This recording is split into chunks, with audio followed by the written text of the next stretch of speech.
Bienvenidos a La Galería.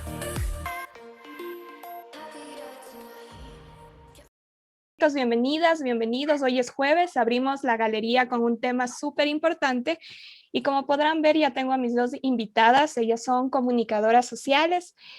Tenemos a Gaby Albornoz y también a Vane Vinuesa, que ya la conocen, nos acompañó en la anterior entrevista. Y quiero darles la bienvenida, chicas, y las gracias por aceptar este encuentro de entre amigas y entre colegas. Les doy la bienvenida, Gaby, ¿cómo estás? Milu, muchísimas gracias por invitarme a este espacio hermoso que es la galería. Primera vez, ojalá no sea la última que me invite. Eh, nada, eh, honrada de conversar esta vez contigo, de pasar de entrevistadora a entrevistada. Los nervios siempre están ahí presentes, ¿no? Pero ¿Verdad? con todo el gusto, sí, claro, por supuesto, no es lo mismo preguntar que ¿Qué responder. responder? Así es. Vane, ¿cómo estás? Bienvenida nuevamente a la galería. Bien, muchas gracias. Igual, Lu, como ya te dije la otra vez, este es un espacio que a mí me parece súper chévere, una iniciativa tuya que va con lo que estudiaste con tu carrera y me parece que esto de conversar de que se haga una conversación entre amigos de temas importantes, es súper chévere. Entonces, agradecida de estar aquí nuevamente. Chévere, mis chicas. Hoy tenemos un tema súper controversial y las creí adecuada para tratarlo y vamos a hablar un poco de las elecciones 2021 aquí en el Ecuador y sobre todo la segunda vuelta que se nos avecina con toda y que quiero preguntarles, iniciar este tema preguntándoles también un poco si venían venir todo este drama, todo este conflicto, esta confrontación que estamos viviendo. Gaby. Sí, sí, yo creo que la política es ese juego de poderes en donde gana el más votado, pero esta vez hay una pelea por el más votado, el segundo más votado, que es lo más irrisorio que está pasando en realidad. Pero sí, o sea, hay mucha gente que no quiere volver al correísmo, hay que ser en eso muy honestos, Muy claros. pero tampoco yo veo ni la segunda ni la tercera opción como algo válido, ¿no? Porque a la final, tanto el segundo como el tercer candidato vienen de procesos pasados unidos a la derecha ecuatoriana. Entonces, tampoco yo veo los nuevos mandatarios, una nueva forma de hacer política. No, o sea, la misma gente con diferentes rostros. Eso es para mí las elecciones 2021. Ok. Vane, haciendo como un retroceso en todo este tema, recordemos que en el 2017 básicamente teníamos 8 candidatos a la presidencia y este año el espíritu democrático se elevó al punto que tuvimos 16 candidatos. ¿En cuál de los dos procesos electorales tú crees que hubo más indecisión para la ciudadanía al momento de elegir? A ver, lo de que haya esta vez habido más candidatos me parece una pérdida de recursos súper importante. O sea, candidatos que no superaron ni siquiera el 2% de votaciones es súper ilógico que ellos tengan presupuesto para su campaña. O sea, yo creo que eso debería repensarse totalmente. Pero creo que esta vez sí era un poco esta narrativa del anticorreísmo, por ejemplo. O sea, en eso la gente está muy clara, mucha gente está muy clara, de que no quieren que vuelva Correa, entonces estaban en contra de Arauz. De ahí la indecisión de todos los demás candidatos. em, Creo que sí generaba un poco como de que se iban los votos por otros lados, pero creo que la decisión principal, que no estoy muy de acuerdo, pero era esa, era de voto por Correa o soy anticorreísta. O sea, Ok, creo que eso era lo más claro. ok, Iván, la misma pregunta que le hice a Gaby, 16 candidatos, entre que se impugnaba y no a los candidatos, a los binomios, entre que si entraba o no Alvarito, incluso hasta días antes de elegir, ¿no? En la primera vuelta, ¿tú veías venir esta turbulencia política y todo lo que está pasando ahora? Yo creo que el CNE es una de las instituciones por las cuales la ciudadanía no confía en las instituciones. Entonces creo que existe un código de democracia, pero siento que las políticas sobre las que se maneja el CNE deben cambiarse, o sea, deben repensarse totalmente porque lo que dices, o sea, candidaturas que estaba a 2 días de lanzarse y no, ya no pueden, y luego sí pueden, y luego vamos a ver, eso no debería pasar. Pero yo creo que se veía venir porque el CNE está en crisis desde hace muchísimo tiempo, con temas de supuestos fraudes, de actas mal impresas, o sea, cosas que no deberían pasar en una institución pública. Gaby, lo que dijo Vane en este momento es súper importante. Antes creíamos que el IES era la institución más tambaleante aquí en el Ecuador, pero el CNE en estas elecciones verdaderamente le ganó. Se imprimieron alrededor de 6 millones de actas. No se sabe con qué intención. Mucho se dice de que esas actas no fueron destruidas y que siguen bajo la custodia de las Fuerzas Armadas. ¿Qué percepción te da todo esto? A mí me da una tristeza porque es incluso para quienes hemos estado y hemos sido parte del proceso, ¿no? Bueno, para quienes hemos estado en mesa en algunas oportunidades. Yo estuve en mesa 5 veces y es súper triste que tus actas estén bien contadas y después pase a un proceso interno en el que no saben qué hacen realmente con tus actas, ¿no? Entonces, cuando tú hablas de CNE es una tristeza porque es una desconfianza no solamente a la institución, sino que también es una desconfianza a la gente que fue parte del proceso, a la gente que estuvo en mesa, a la gente que desde las 7 de la mañana estuvo esperando que la gente llegue hasta las 11 de la noche contando papeletas, contando votos.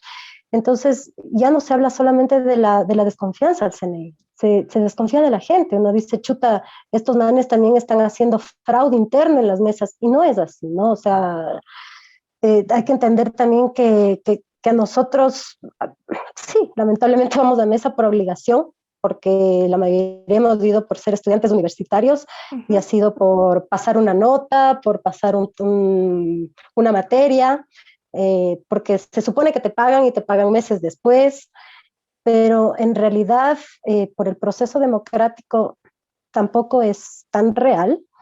Y claro, la gente dice, esta gente de mesa también está haciendo algo ilegal dentro de este proceso electoral, ¿no? Algo que llama la atención y que por lo menos a mí me causó como bulla es que el CNE decía que las papeletas de los parlamentarios andinos no estaban listas y que posiblemente no se iban a imprimir, no estaban listas para el 7 de febrero. Entonces, mucho antes de eso, ellos aseguraron una segunda vuelta. Vane, no sé si a ti te causó la misma intriga de que la institución, no sé si habrá hecho cuentas y dijo, sí, bueno, son 16 candidatos, seguramente, o digamos nomás que va a haber segunda vuelta. Sí, creo que igual, o sea, genera desconfianza desde el primer momento. O sea, creo que era súper predecible, ¿no? Para todos que iba a haber segunda vuelta, pero el CNE no era el encargado de decir eso. O sea, creo que cada paso que tomaron hizo que la gente desconfíe más y más y más. Y ahora, por ejemplo, lo que pasa con Lazo y Yacu, así haya sido legal, digamos, que pase Lazo, existe una desconfianza, pero total, con respecto a la labor del CNE. Entonces, así se hiciera el reconteo y no sé qué, sería como, igual le robaron, digamos, igual hubo fraude, porque no se puede confiar en esta institución, que además yo creo que dieron los resultados demasiado pronto también, cuando ya fueron las votaciones. Han habido así errores que no sé, o sea, errores de comunicación, errores de su labor en general, que como dije antes no deberían haber. Falta de credibilidad en el CNE y es escucharle primero, ¿no? Es ver la pugna que hay entre la presidenta del Consejo Nacional Electoral y su vicepresidente. Mientras ella dijo una cosa, dio resultados, como dice Vane, resultados que no estaban todavía, que no eran concretos, que no eran reales. El consejero Pita salió en un canal de televisión dando otros resultados y proclamando a Lazo, en este caso, a segunda vuelta. Otro de los traspiés que hubo también por parte del CNE es que la presidenta del Consejo Nacional Electoral haya dicho que no esperaba tanta afluencia de ciudadanos a votar, cuando lo que dijo Gaby es cierto, ¿no? Estamos en mes incluso porque es obligatorio. Gaby, ¿qué te causa esto? Bueno, yo te soy bien honesta, Lu. Quiero solamente decir una cosita antes para aumentar lo que dice la Vane. Yo creo que la desconfianza ya no va solamente por el tema de Yacu y Lazo, porque ya como ciudadano vos dices, chuta, le robaron votos a Arauz, le robaron votos a Herbas, Claro. le robaron votos a los otros candidatos. O sea, ¿cómo está realmente determinado el tema de los votos? Y en cuanto a la afluencia de gente, chuta, estamos en época de pandemia, habemos muchas personas que no tenemos trabajo, que estamos sin trabajo, y yo creo que es preferible ir a votar a que me chanten una multa de $50. Por O sea, supuesto. yo prefiero votar, claro, cuidando a mi entorno, porque yo, por ejemplo, mi mamá no fue a votar esta vez, porque mi mamá es parte de la población de riesgo. Gaby, y te Y interrumpo ahí un poco porque en este caso tu mami es parte de la población de riesgo, pero ¿qué pasa con esas personas que primero seguramente son asintomáticas y no saben que están contagiadas? Segundo, con aquellas personas que, lo siento, pero son irresponsables. Si incluso antes de las elecciones, conociendo que estaban contagiadas, salen a trabajar porque necesitan salir a trabajar. O exacto. sea, Pero es un tema de economía, Lu. O sea, yo vuelvo y te repito, yo prefiero ir 5 minutos, votar y no pagar la multa. Ese es mi caso. Claro, la mayoría de gente sí lo hace democráticamente, saben que si no van a votar, vuelvo y repito, el correísmo vuelve. O sea, ya nos metieron también los medios de este miedo de el correísmo vuelve, vamos a darle el voto a los otros. Por otro lado, claro, la gente que todavía apoya el proceso correísta va a ir a votar por su candidato justamente para que acumule votos. Entonces, hay gente que lo hace democráticamente, hay gente que lo hace por la necesidad de no pagar la multa. Yo creo que eso del tema de la afluencia va a depender mucho de la conciencia de cada uno de nosotros, ¿no? Yo personalmente lo hice porque no tengo el recurso para pagar una multa, nada más. yo creo que la mayoría de ecuatorianos pensó en eso, básicamente en la multa. Vane, ¿qué crees que hubiera pasado si estas elecciones no eran obligatorias? Creo que la gente que milita, por ejemplo, en algún partido o que está convencido se hubiese acercado a votar. Pero no creo que ese problema o sea, entiendo el problema en el contexto de la pandemia, pero creo que es un problema más allá del voto obligatorio en sí. Porque la gente, o sea, en pandemia, claro, es más complicado, pero siempre la gente va a votar por no pagar la multa. Ahora es una situación más complicada, obvio, pero siento que lo del voto obligatorio es contraproducente, puede ser, porque hay gente que va a votar o mucha gente que va a votar porque ese candidato le dio algo, que es lo que pasaba mucho antes, ¿no? Sigue Exacto. pasando, pero creo que antes era mucho más común, digamos. ¿Crees que, Entonces, ¿crees que el CNE pudo haber modificado este proceso electoral? No sé, lo que yo me imaginé, ¿no? Primero que voten las mujeres en un día y luego los hombres, o por número de cédula, o el que sea obligatorio que, por ejemplo, los pares vayan en la mañana y los impares en la tarde para evitar las aglomeraciones que sí se dieron.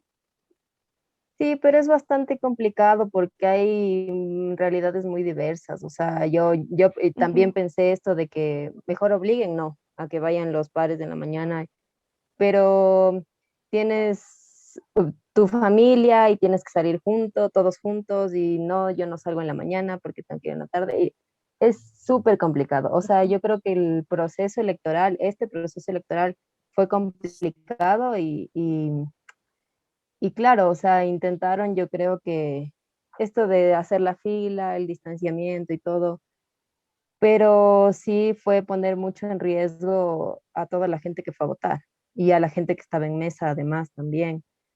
Entonces, la verdad es que no sé qué opción hubiese dado yo, porque lo otro sería haber cancelado las elecciones, Las pero eso no era elecciones, posible. totalmente. Entonces, Y lo del voto obligatorio a que sea facultativo también es un tema que abriría un debate importantísimo, pero súper largo. O sea, que no es algo que se pueda tomar una decisión así súper rápido. Entonces yo creo que se hizo lo que se tenía que hacer Y lo que se pudo y también. resultó mal. No esperábamos Exacto. nada, no esperábamos nada de ellos e igual nos lograron decepcionar. Como siempre. Totalmente. El 12 de febrero se reúne el candidato Lasso y Yacu Pérez en el CNE para llegar a un acuerdo. El acuerdo histórico, como lo llaman los medios de comunicación, que ya conocemos, y por eso te pregunto, Gaby, si realmente este fue un acuerdo, qué tan histórico fue, y tomando en cuenta que los dos candidatos buscaban cosas totalmente diferentes. No, yo no creo que fue acuerdo. Yo hice una publicación justamente en Facebook al respecto. Y yo pienso que fue una reunión innecesaria. O sea, si para esto nos iban a abrir los medios de comunicación, las cámaras, fue innecesario. Para eso ya hubo el proceso de debates previos a las candidaturas, porque ya no se trata de ganar votos. El uno hablaba contra el otro para ver, a mí me dio esa sensación, ¿no? Para ver quién votaba más por el uno o por el otro. Eso sí fue un debate. Entonces, para mí fue como innecesario. Ya hubo esos espacios previos a este momento. Entonces, ahora lo único que se debería haber hecho es estar ahí peleando por el tema de las urnas, si es que hubo el fraude, insistir en el tema y no permitir, para mí el tema de las posturas de Guillermo Lasso son un capricho. Me parece que es más caprichoso eh, que incluso que Álvaro Noboa para tener la presidencia. O sea, él quiere de lugar ser presidente, pero si la gente no cree en él debió aceptar democráticamente que se abran las urnas. Entonces tú dices, no, entonces en el CNE está pasando algo más peligroso, algo más preocupante para que un candidato no acepte una postura democrática, que no estamos pidiendo solamente como candidato Yacu Pérez, lo estamos pidiendo como ciudadanos, incluso los que hemos votado nulo, ¿no? O sea, es una petición ciudadana. Además, la palabra que utilizas, Gaby, capricho, también en redes sociales tildan a Yacu Pérez de caprichoso, porque si bien es cierto, en esta reunión para el acuerdo histórico, Yacu Pérez con las actas, él demuestra que hay inconsistencias y inconsistencias muy graves. Por ejemplo, en una acta de la mesa tal, donde Lasso tiene 2 votos y Yacu Pérez también tiene 2 votos, pero solo lo escriben en letras y no en números, que es como el escáner te acepta el acta y te valida el acta. Entonces, lo llaman caprichoso también a Yacu Pérez por el hecho de querer nuevas elecciones y también por el hecho de decir tales mesas o tales urnas se abren, estas no, estas sí. Entonces, les pregunto a las dos, Gaby primero, ¿es capricho? Porque también debemos basarnos en un código de la democracia y del reglamento que tenga el CNE. Pero yo sinceramente creo que es un derecho ciudadano al momento que el pueblo está exigiendo esto. No es un por favor, es una exigencia ciudadana. Creo que el candidato Yacu Pérez sí cometió el error de aceptar un debate, de aceptar una conversación con Guillermo Lasso.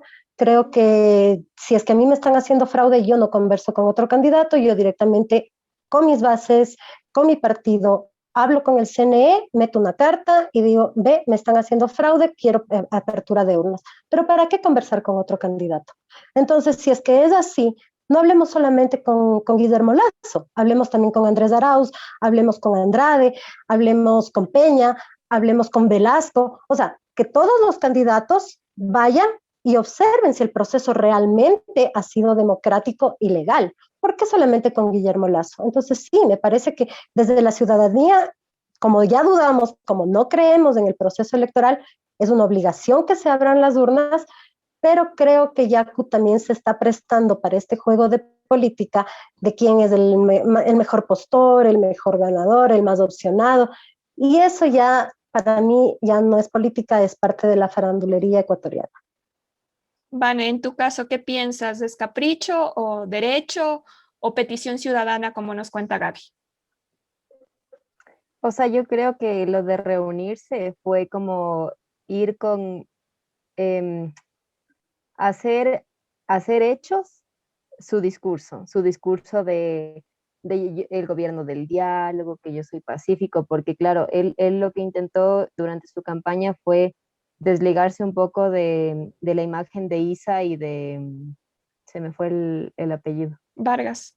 Vargas, de Isa y de Vargas, que después de lo que pasó en octubre, la gente los tildaba como los violentos, ¿no es cierto? Los violentos de octubre, por poco los terroristas, que era un término súper Pero correísta antes. Pero en cambio los Yaku, violentos y los terroristas ahora ya vienen acá para apoyar y para que el proceso sea democrático y transparente. sí, o sea, creo que, bueno, lo primero, iba a que Ujú. su discurso siempre fue de diálogo. Entonces, como, claro, lo que dice la Gaby es cierto, que quizá el proceso hubiese sido meter una carta y decir, o sea, directamente con el CNE. Pero creo que esto de la reunión fue una cosa como más de imagen, para seguir con el discurso que mantuvo en la campaña. Y de ahí, o sea, lo de la supuesta ruptura con la CONAIE y todo eso, creo que podrías hacer otra pregunta. Sí, es justamente, Porque va a ser muy largo. te iba a preguntar eso. Al principio, creo que la CONAIE Pachacuti no estaba de acuerdo con la candidatura, había conflictos internos entre los partidos y resulta que ahora, al principio, ¿no? Como Yaku llegó a la segunda vuelta, eh, ahora sí vamos a apoyar el proceso democrático, aparece Vargas, aparece Isa, eh, luego resulta que no ha sido Yaku, sino Lazo el que está llegando a la segunda vuelta y ahora sí hay como ese,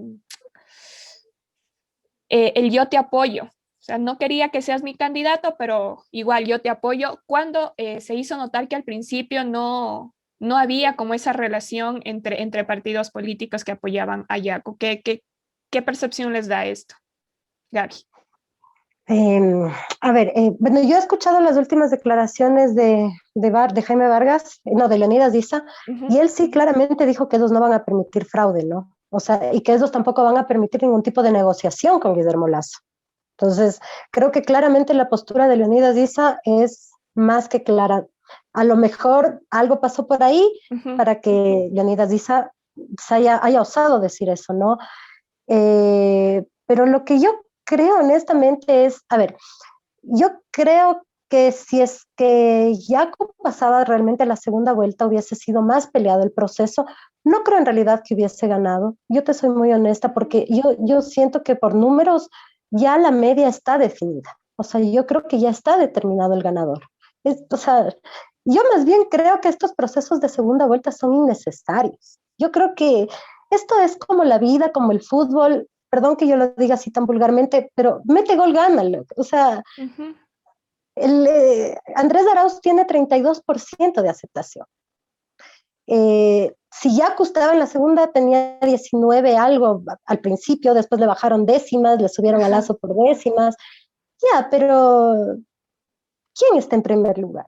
Es el voto ciudadano, ¿no? Entonces, más bien yo lo que creo es que en este momento todas las agrupaciones y las asociaciones y los colectivos y los grupos políticos deben unirse para trabajar en mejora del país, porque lamentablemente estamos en un momento en el que ni yo entiendo por qué quieren ser presidentes si se supone que estamos con momentos de pobreza. Ajá. No hay plata para educación, no hay plata para salud, no hay plata para cultura, no hay plata para nada. Hay plata para las vacunas, pero para las vacunas de los familiares, de la gente, de las instituciones públicas. Entonces, ¿para qué quieren ser presidentes? No entiendo qué está pasando económicamente en realidad para que a pesar de todo este momento en el que estamos viviendo, todavía haya gente que diga, no, sí quiero ser presidente, pero si lo quiero ser, bueno, pues será la primera vez que unámonos todos, porque es necesario en beneficio del país. Pero en Ecuador chiquito y clasista va a ser muy difícil, por ejemplo, que si de ser Yaco el que pasa a la segunda vuelta, los votantes de Lazo voten por Yaco, porque la gente es clasista, lamentablemente es bien clasista, es bien racista, entonces necesitan ponerle a Lazo en segundo lugar, porque al final de cuentas, él tiene un sector lamentablemente pudiente del país que va a votar por él. Entonces, Claro, o sea, yo creo que más bien todos deberían decir, bueno, trabajemos en beneficio de la patria, pero ese es mi utopía, ¿no? Ese es mi sueño que no se hará realidad, creo yo. Vane, sobre la base de lo que acaba de decir la Gaby, ¿por qué es tan difícil la unión entre candidatos? Como te decía, en el 2017 fueron ocho candidatos. Mucho se manejó el discurso de la unidad para hacerle frente al correísmo. En estas elecciones también se manejó el discurso de la unidad y esa unidad únicamente, de acuerdo a los intereses que hayan sido, se logró entre Creo y los socialcristianos. Pero, ¿qué implica esa unidad? Únicamente acabar con las prácticas del correísmo. Se está pensando verdaderamente en el Ecuador, en lo que necesitamos como país, lo que necesitamos para ser gobernados. A ver, yo creo que los candidatos que son así de estos partidos súper pequeñitos y así, yo creo que ya solo tienen pretensiones personales. O sea, es que no encuentro otra explicación para que esta gente se lance sabiendo que no va a ganar. O sea, porque es Exacto. súper obvio. Creo que muchos tienen, bueno, creo que finalmente todos tendrán pretensiones personales en llegar a la presidencia, ¿no? Pero algunos por lo menos tendrán mayor apoyo que otros. Em, y lo que creo acerca de la unión que decía la Gaby, es que yo creo que sí, es una utopía, porque yo creo que eso no va a ser posible. Ahora el debate, sobre todo en Twitter, ¿no? Es que como que Yaku es un, ¿cómo llaman? ¿Cómo lo llaman? Como egoísta, algo así, que no le va a apoyar a Lazo, que cómo va a decir que no va a apoyar a Lazo.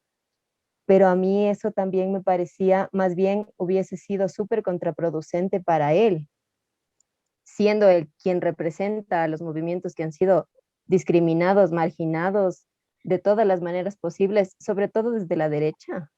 ¿Cómo, a quién se le ocurría que iba a pactar con un banquero? Exacto. O sea, yo creo que eso era, a mí, para mí hubiese sido más bien súper decepcionante que lo haga. Y creo que también por eso fue importante esto que mencionaba también la Gaby de las declaraciones de Isa, que decía como que no vamos a permitir que eso suceda, ¿no es cierto? Porque yo creo que en política, si bien hay que saber ser estratégico, que yo creo que, por ejemplo, es lo que hizo Pachacuti con Yaku, Ujú. eh, al no escogerle a Isa, por ejemplo, como candidato. Yo creo que eso fue súper estratégico, porque a mi parecer Isa no hubiese tenido el número de votos que Yacu Pérez tuvo, por ejemplo. Yacu Pérez tuvo muchísimos votos en la Amazonía, yo creo que por su discurso antiminero, y no solo por su discurso, sino por su labor anterior antiminera, que es algo que yo creo que Isa no hubiese logrado. Además, estaba que también tenía el imaginario de Isa el violento y tal, ¿no? Por lo de Ujú. octubre. Y Yaku vino con este discurso que les decía antes, como que un discurso más conciliador, digamos. Entonces yo creo que ahí sí la candidatura fue súper estratégica y es que así es la política. O sea, hacía mucha gente que tiene apego por el movimiento indígena le haya parecido que fue la traición de la vida, que no sea Isa el candidato. Yo creo que Pachacutic, al ser el ala política del movimiento indígena, es más estratégico. Entonces, bueno, les decía que la política es estratégica, pero tampoco puedes aliarte con quien ha sido tu enemigo histórico. O sea, la estrategia ya está fuera de esos límites. Entonces, nunca en la vida el movimiento indígena podría aliarse con la derecha. Y mucho menos después de un proceso tan dudoso como el que hemos pasado. Entonces, yo creo que muchos votantes de Lazo incluso estaban pensando como que ya veía comentarios como que ya va a tocar votar por el hijo de la Pachamama, jajaja, así. Entonces, y es solo por esa idea que tienen anticorreísta, pero como que el diablo, ¿no es cierto? Entonces, Exacto. como que yo soy capaz de votar por el indígena antes de que vuelva el correo. Me parece, no, no, voy a insultar un poco, ¿no? Mentira. Pero Es que en el sentido contrario no iba a pasar, porque los indígenas no van a votar, los indígenas y bueno, todos los votantes de Yacu, bueno, la mayoría por lo menos, no iba a votar por Lazo, porque nunca Lazo fue una opción. Y si lo hubiese sido, pues hubiese pasado a segunda vuelta con todos los votos necesarios, no hubiese pasado lo que está pasando. Creo que la lección de estas elecciones es precisamente que em, puede ser la otra opción, ¿no es cierto? La opción anticorreísta, pero eso no es suficiente. Exacto. O sea, yo creo que los candidatos deben salir de esa narrativa correísta y anticorreísta y proponer nuevas cosas. Debemos ¿Sabes salir qué, Lu? del discurso porque estamos muy enfrascados, o sea, estamos como dopados en el correísmo y no estamos viendo más allá, o es necesario que terminemos y que luchemos contra el correísmo para que el Ecuador pueda salir adelante.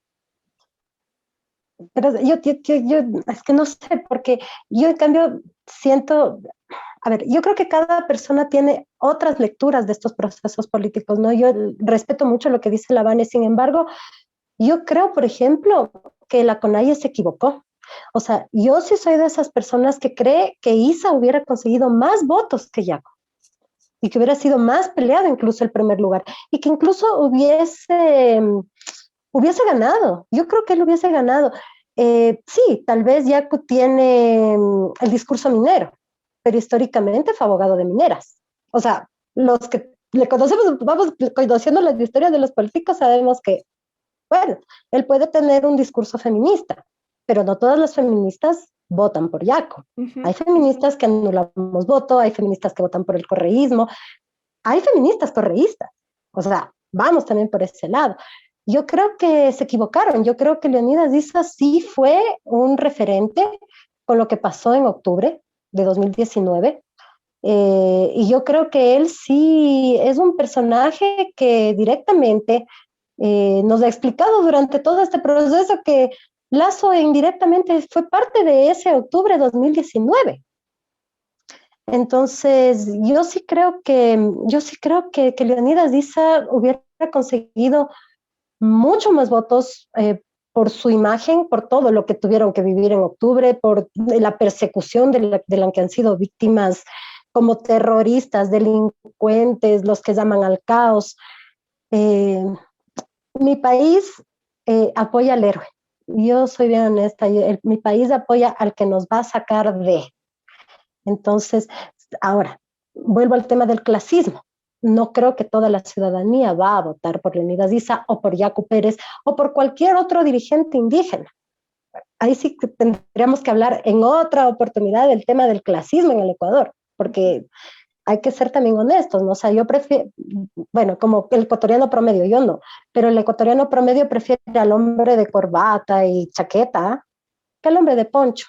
O sea, seamos honestos, o sea, ¿y por qué no una mujer? Hubiese sido peor poner a una mujer indígena a la candidatura presidencial. Entonces, yo creo por ahí, yo realmente creo que con Yacu se equivocaron. Yo pienso que con Isa, no con Vargas, yo pienso que con Isa hubiesen hecho algo más grande, o sea, hubiera quedado para la historia, tal vez quedaba en segundo Historia. lugar, pero con más votos que el Yacu Pérez. Uh-huh. Tenemos una gente muy invitada, muy chévere, muy especial para nosotros. Entre Amigos, el espacio exclusivo para conectarte con aquellos temas de tu interés. Porque una charla entre amigos es mejor. Quería continuar con la Gaby preguntándole, y que es un tema también que me imagino va enfocado al tema de esta falta de credibilidad que se ganó, que por fin terminó de ganarse el CNE, ¿no? Porque siempre en procesos electorales nos ofrecen el oro y el moro, todo va a estar bien, los resultados el domingo tipo 10 de la noche, pero lo que me pregunto yo es, ¿por qué transparentar un proceso donde existieron delegados de los partidos políticos, comisión internacional y hasta las mismas comisiones del CNE? ¿Qué está pasando? O sea, ¿por qué pedimos transparencia cuando hay ciudadanos dentro también de estos procesos? Yo creo que el CNE primero comenzó con el error garrafal de anunciar votos del exit poll. Creo que por ahí comenzó todo el tema de desconfiar, porque a la final el exit poll son votos a boca de urna, o sea, no pudieron haber dado eso es un tema así. Pero verás, Lu, es que el problema del CNE no va solo de la mano del CNE, va de la mano de los medios de comunicación. Y ahí sí hay que hacer una Totalmente. crítica real. O sea, ¿por qué los medios de comunicación permiten que el CNE nos dé datos fraudulentos? ¿Por qué se prestan para el juego? ¿Por qué no contrastan primero la información?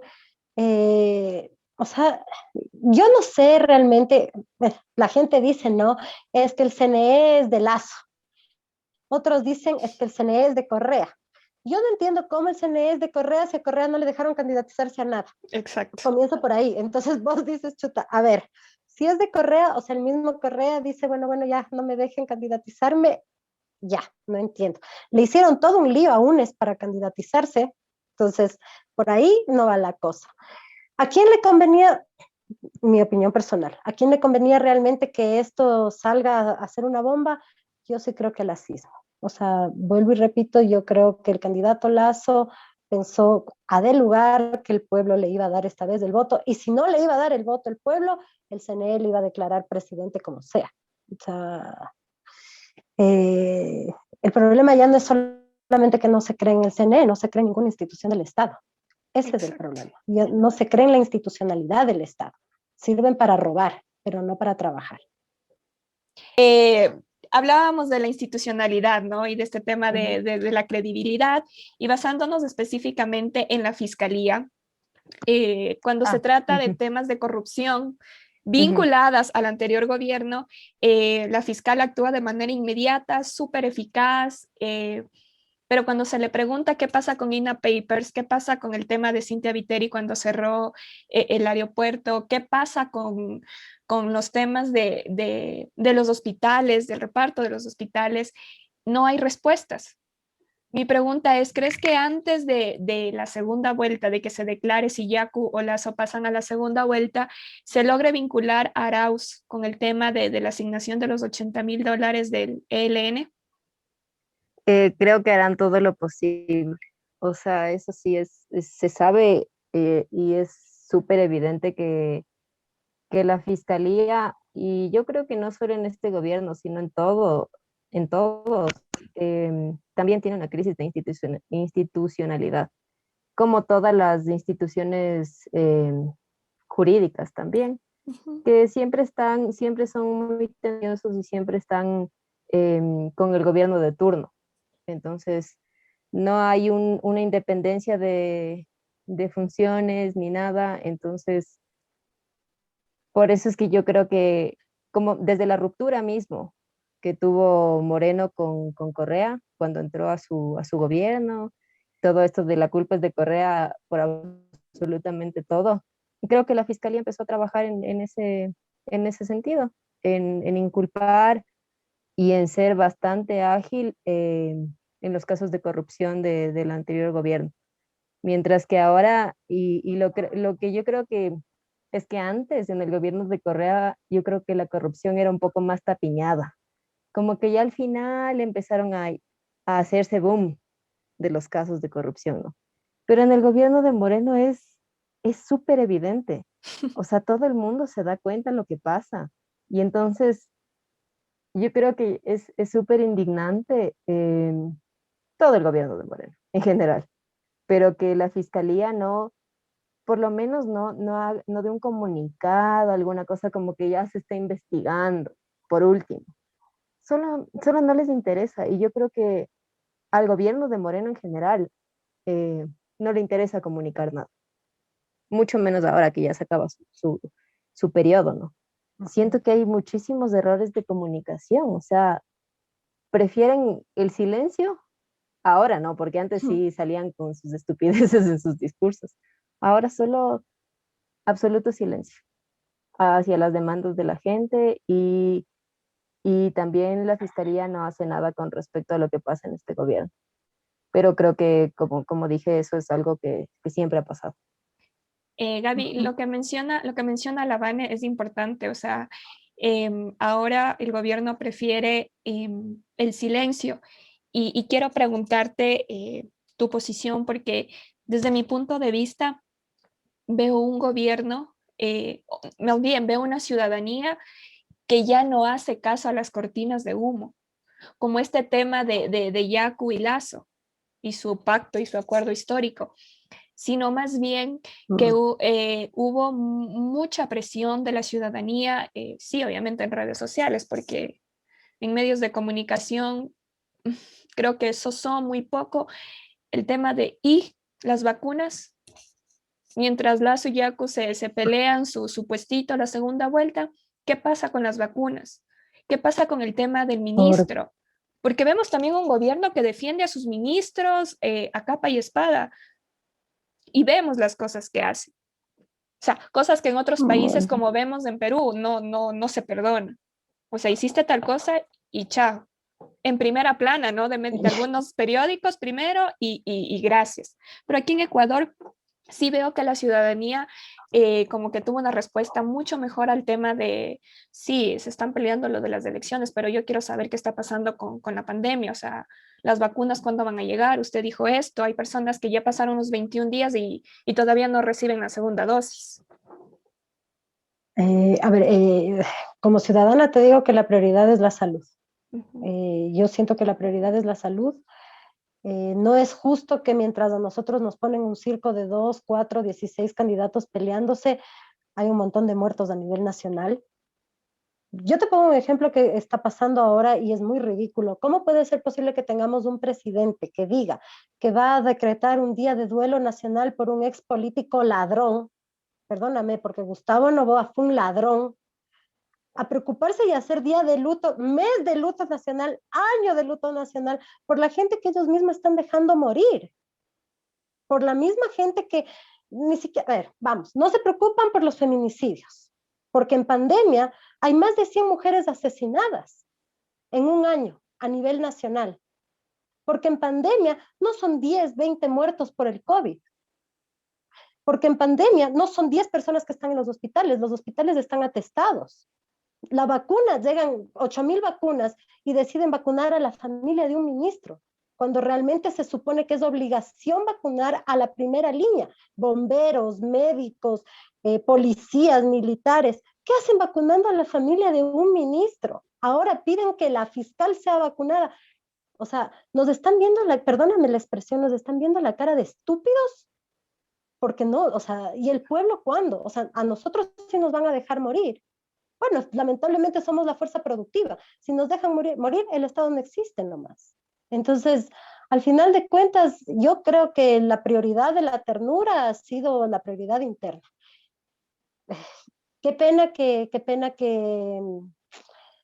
decir esto, Lu, pero qué pena que yo por ejemplo, sí me siento hasta traicionada por haber votado por un proceso que yo pensé que iba a tener una continuidad. Y a la final de cuentas acabó siendo peor, peor que el que nos quiere gobernar ahora a la fuerza. Perfecto, chicas. Para ir cerrando ya esta entrevista, Vane, te pregunto, ¿qué percepción tienes de Yacu siendo presidente del Ecuador? A ver, yo creo que el perfil de Yaku no es malo. Como les dije antes, me pareció súper estratégica su candidatura y creo que es como toda esta de la sorpresa que él haya casi superado a Lazo, digamos. Em, o sea, la lectura que yo tengo sobre eso es que estamos muy encerrados en ser citadinos, en no entender las realidades que no son nuestras. Entonces, como lo Vane, pensamos desde aquí, dime, pero y la pregunta es, ¿no? ¿Y ellos entienden nuestra percepción, los citadinos? ¿quién? ¿Yaku? Yacu, ajá, los indígenas. Es que no creo que sea muy alejada a la de él personalmente, porque finalmente él vive en Cuenca, ¿no? Tampoco es que vive en el campo, digamos ya.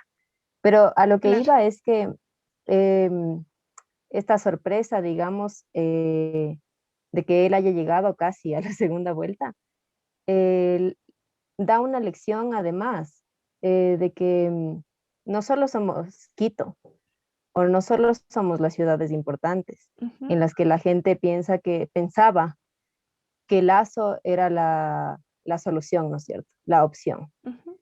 Em, y hacían campaña por esto del voto útil, de que si no le das el voto a Lazo o si le das el voto a cualquiera de los demás candidatos, está ganando el correísmo, ¿no es cierto? Que eso a mí, y de hacer el ejercicio del voto como lo piense, ¿no es cierto? Entonces, siento que abrió un poco la tela de todo lo que no pensamos a veces. Y creo que para el Lazo, por ejemplo, fue una elección también de lo que les decía, de que esa narrativa del correísmo y el anticorreísmo no es suficiente, porque hay muchos sectores ahora que necesitan tener un espacio dentro del Estado. Derechos humanos, feministas, etcétera, ¿no es cierto? Indígenas, además, que es una opción que Lazo no te da. Entonces, creo que por ahí, como la opción que no es correísmo y anticorreísmo, aunque claramente es anticorreísta, pero también se presenta como antiderecha, Ujú. sería como la tercera ala. Pero de ahí ya en funciones yo no creo, no, o no sé que también lo manejaría, porque sí creo que en algunas de sus propuestas es un poco demagógico, son un poco demagógicas sus propuestas, que no sé cómo las haría. Yo he visto bastantes entrevistas y claro, en discurso se presentan muy bien, pero ya en la práctica no estoy tan segura de cómo lo haría o cómo sacaría al Ecuador de la crisis, ¿no? Que es lo que todo el mundo buscaba en el candidato. Eso, pero tampoco es que me parece o me hubiese parecido una mala opción en segunda vuelta. Ok. Gaby, tus apreciaciones sobre lo que debemos esperar los ecuatorianos en este nuevo gobierno que se avecina, qué es lo que debe hacer, aparte de seguir intentando deshacer 10 años de correísmo. Bueno, pensar que, bueno, si gana Arauz ya no deshace ningún correísmo, para empezar.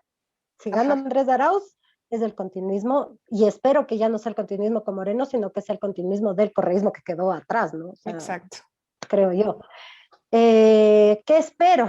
Chuta, mi Lu, lo que pasa es que gane el que gane, sí, yo vuelvo y repito, ¿no? Como lo he dicho abiertamente en varias entrevistas, mi voto es nulo, yo no creo en ninguno, entonces, no creo en ninguno por el proceso en el que estamos, ¿no? Entonces, no creo en ninguno, no creo para nada en sus políticas, pero gane el que gane también es mi presidente. Claro. Entonces, tiene que ver por el beneficio de los 17 millones de ecuatorianos, no solamente por un sector. Eso te digo como ciudadana.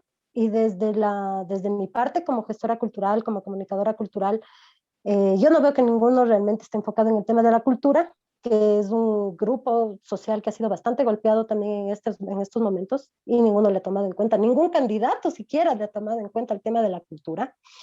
Entonces, desde mi lado como comunicadora cultural, tampoco creo en ninguno. Yo espero que por lo menos solucionen lo de la pandemia un poco, que vengan vacunas por lo menos para 14 millones de ecuatorianos, porque hay un sector que no se va a poder vacunar, obviamente, por edades, por enfermedades y demás, pero que haya esta oportunidad de que la mayoría nos vacunemos, pues, o sea, y fuentes de empleo, o sea, que ellos también traten de gestionar el tema de cómo la gente puede salir a ganarse el pan diario con pandemia, o sea, se les viene una bola inmensa que si no la saben manejar, yo creo que ni un año. Lu, tú sabes que yo en eso soy bien bruja, entonces, eh, Totalmente, totalmente. entonces, yo espero que no sea peor que Moreno Andrés Arauz si es que él va a ganar.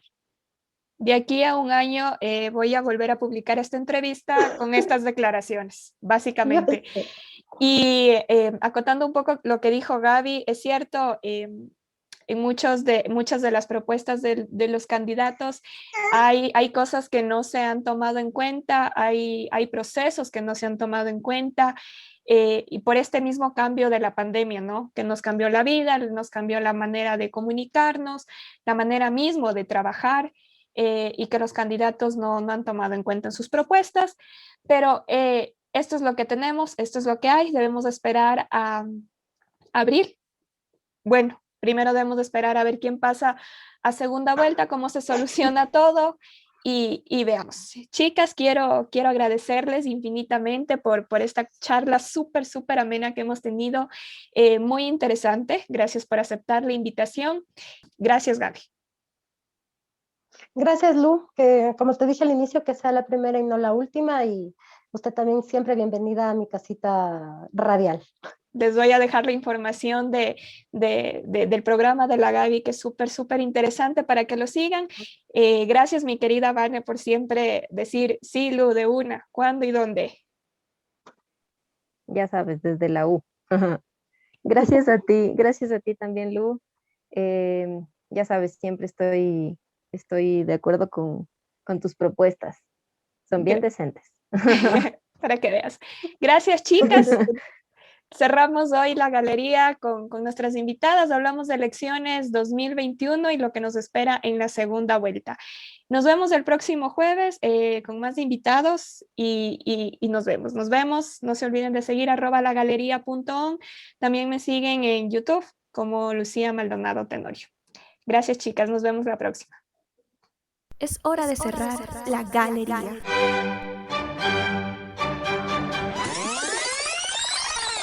Te esperamos el próximo programa con lo mejor de las voces. Para mí es un honor, de verdad. Estoy aquí con nosotros. La música.